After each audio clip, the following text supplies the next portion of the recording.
Un grand merci à toutes les personnes qui soutiennent ce projet. On vient de dépasser la barre des 1000 abonnés sur Facebook, ça fait vraiment plaisir. On a commencé il y a même pas un mois et demi, peut-être deux, allez.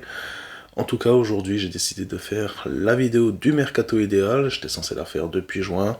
Bon, je la fais maintenant, on est en mi-août, mais mieux vaut tard que jamais. En prime de ça, il y a des bonnes petites idées qui peuvent amener le club au top 5. Et oui, je suis un mec qui y croit à ce fameux top 5 cette année.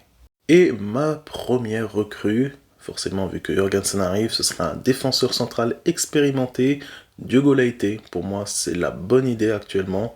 En prime de ça, il est portugais, donc il arriverait bien à s'entendre avec le coach.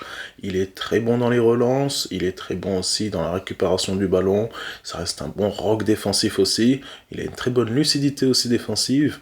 Voilà, je pense que ce serait vraiment une super idée pour Strasbourg, et je le dis depuis un sacré moment maintenant, le défenseur central expérimenté, c'est ce qui manque à Bluco depuis sa venue. Une autre recrue, cette fois payante, ce serait Luc de Fourgerolles. On l'a découvert lors de la Coupe du Monde. C'est un joueur qui était en prêt l'an passé à Dender, qui appartient à Fulham. Voilà, ça reste un joueur qui est très propre sur le terrain, il a été très bon dans les tacles, il n'hésite pas à rentrer dans l'art, et moi j'aime bien ce genre de joueur qui a un bon courage. Et allez, pour 7-8 millions, ça me paraît clairement honnête. Venir en France, ça pourrait vraiment l'aider à progresser et surtout à faire passer sa carrière à un top niveau. La grosse recrue, je fais un petit peu sa propagande depuis tant et tant d'années, Djaoui Cissé, qui n'est même plus titulaire à Rennes, c'est assez incroyable. Un milieu qui est grand, qui est steak, qui est rapide, qui est propre. Pourquoi ce joueur n'est pas titulaire à Rennes, je ne sais pas. En tout cas, moi, à Strasbourg, je le prends matin, midi, soir. J'ai vu que, forcément, Loïc Désiré, l'ancien directeur sportif de Strasbourg, était OK pour le vendre. J'ai lu des prix comme 25-30 millions d'euros. Je pense qu'on peut s'aligner sur ces prix-là, entre 25-30 millions d'euros. Donc, voilà, ça me paraîtrait être la grosse recrue pour Strasbourg cette année, mais sincèrement, Djaoui Cissé, c'est un milieu qui est absolument exceptionnel, et il n'a juste besoin que d'avoir cette fameuse confiance de l'entraîneur pour vraiment passer un vrai cap. Un autre joueur à qui j'ai fait énormément la cour l'an passé, c'est Lucas Tassin. Il est techniquement en Ligue 2 avec Saint-Etienne. Apparemment, il y a un club qui a fait une offre pour lui. J'ai vu là de Foot Mercato, c'est sorti à 2-3 heures. Moi, c'est un joueur vraiment que je prendrais à Strasbourg, déjà pour être titulaire pendant que Panicelli puisse se reposer tranquillement et se remettre sur pattes. Et puis après, pourquoi pas faire une attaque à deux avec Panicelli, ou bien trouver le fameux dispositif qui pourrait les mettre tous les deux en concurrence, mais une concurrence très correcte d'un côté et de l'autre. Pour cela, je serais prêt à mettre entre 17 et 18 millions pour lui. Ça reste un gros prix, surtout pour un joueur de Ligue 2. Mais forcément, Lucas Tassin, c'est pas n'importe qui, gros potentiel. Et il était quand même la révélation de la Ligue 1 il y a 2 ans. Alors toutes ces recrues-là ne coûteraient que 46 millions d'euros.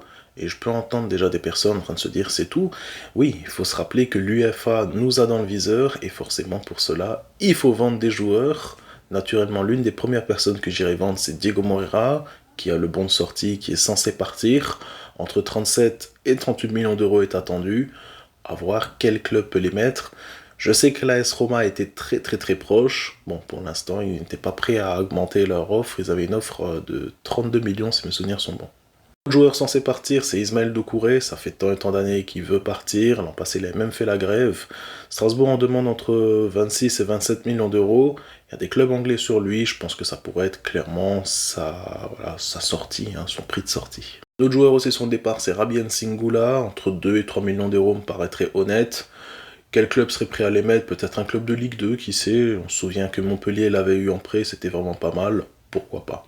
Et le dernier départ, c'est quelque chose qui n'est absolument pas attendu, ce serait ma vision des choses, ce serait laisser partir Pape Demba Diop. Je ne pense pas qu'il a un potentiel exceptionnel, je ne pense pas que ça va être un top milieu, par contre il a fait un bon prêt du côté de Toulouse l'an passé, essayer d'en trouver pour 9 ou 10 millions d'euros, ça me paraîtrait quelque chose de correct, à voir maintenant quel club serait prêt à les mettre pour lui.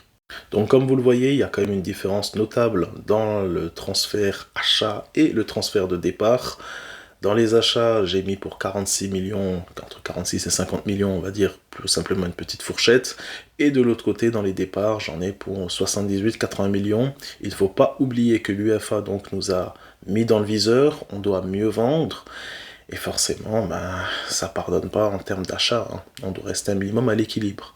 Point important aussi pour les gens qui ne savent pas, mais Barco et Emega ne sont techniquement pas comptabilisés dans la plus-value pour l'UEFA, qui n'a pas la même vision des choses que la DNCG.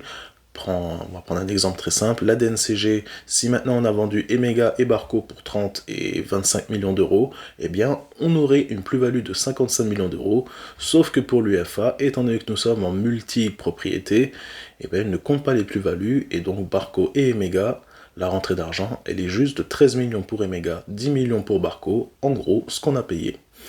Et oui, messieurs, dames, c'est bel et bien ça, l'UEFA. Dites-moi ce que vous pensez en commentaire de mon petit mercato idéal. N'hésitez pas aussi à dire des petites idées par-ci par-là. Point juste important, il faut quand même rester un minimum dans la vision Blueco. Ce qu'on achète, donc les gros prix, c'est pour des joueurs en dessous de 23 ans. Et on peut quand même se faire plaisir sur un, voire peut-être même deux joueurs expérimentés, mais libres. Donc en gros, gratuits.